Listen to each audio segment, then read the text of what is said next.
Good morning, everyone, and welcome to American Civil War and UK history and the Unfiltered Historian. And it's only just morning. But anyway, as you can see, behind me is a sign, and this is where we're going to start today. Jackson's bivouac site. And the signs and the story goes over to here. And now, so Tyler is going to take over and explain the story to you. All right, well, good morning, everyone. I hope you guys had a good rest since we did our 159th yesterday. And we're now continuing on with just some of our videos and some of our programming today, bringing us here to the Lee Jackson bivouac site to talk about Chancellorsville. So if any of you guys know the story of Chancellorsville, quick, really fast rundown. On May 1st, 1863, Union and Confederate forces are going to clash just a little east of here towards the city of Fredericksburg as Hooker's forces start pushing towards Robert E. Lee's Confederates that are now suspecting that there is a large force in the area of Chancellorsville. Well, that night of May 1st into the early morning hours of May 2nd, Jackson and Lee are going to meet here, represented by these two cedar trees posted early on in park history. We see Jackson and Lee sitting and conferring over a cracker box meeting with a small fire in the middle, discussing whether or not they have the capability to beat Hooker here at Chancellorsville. Now out here, what's going to happen is there's going to be some conferring over maps and some roads that could possibly be taken in order to execute a maneuver that would bring Hooker from his defenses and Lee can hit him where he needs to hit him the most. Lee is greatly outnumbered. Hooker has many more forces than Lee has out here.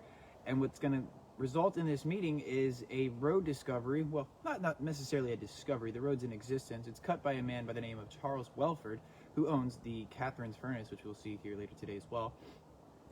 But the meeting results with a road that leads past the furnace and pretty much dumps out in front of the 11th Corps of the Union Army, who is, by military terms, hanging in the air. Their flank is very vulnerable. It's a very long march to get to this position. It's going to take a lot of manpower, and Lee almost balks at the question Lee asks Jackson himself. He asks Jackson, what do you propose to do this, and who do you propose to do this march with? My entire corps. His entire corps being 20,000 men. 20,000 men's a lot of men, all right? Lee's left with roughly 14,000 to combat Hooker's large force just right in front of him. And this will also be one of the last sites that Lee and Jackson will see each other, as many of us know how the story of Chancellorsville will play out. But Darren, I'm glad you decided to come out here today and see this. This is a really cool site, folks. Can I just ask what the stone is over there? Stone? Well, let's go over to the stone. Let's talk about that. Yeah. So these are the actual trees they stood between or stood by. And there is a plaque here. Let me just brush it off. There we go, guys. Awesome. James Powers Smith, who's actually on Jackson's staff, post-war puts up these in many locations throughout our park and the battlefields around here.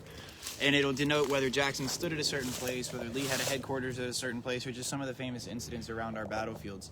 And this being one of them, the bivouac Lee and Jackson night of May 1st, 1863, being one of the James Powers Smith markers here at Chancellorsville. There's one out at Jackson's Arm in Elwood.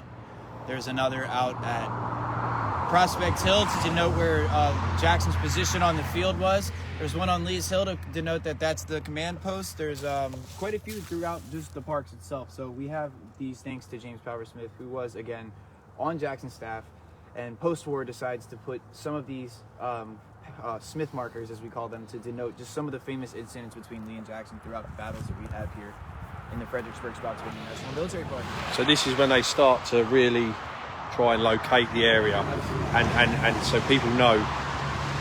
And I've noticed there's some coins on the top. What's that? Why are people leaving coins behind? People believe in putting coins on like graves. Yeah. Okay. Fair enough. Yeah.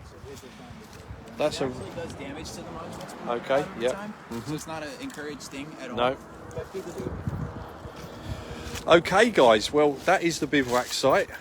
Yeah. And yeah, so keep following the pages, because there will be some more content at some point, but we don't know when. We are out on this field most of the day, but we're going to play it by ear, and we're going to do it when we feel like it, and you know. But yeah, it's pretty cool. Come out and visit this area if you're in the area, because it is very cool. And I'll leave you with the trees. Are they cedar trees, did you say? Absolutely. where that famous last meeting between Jackson and Lee took place in 1863. Goodbye everyone, see you very soon.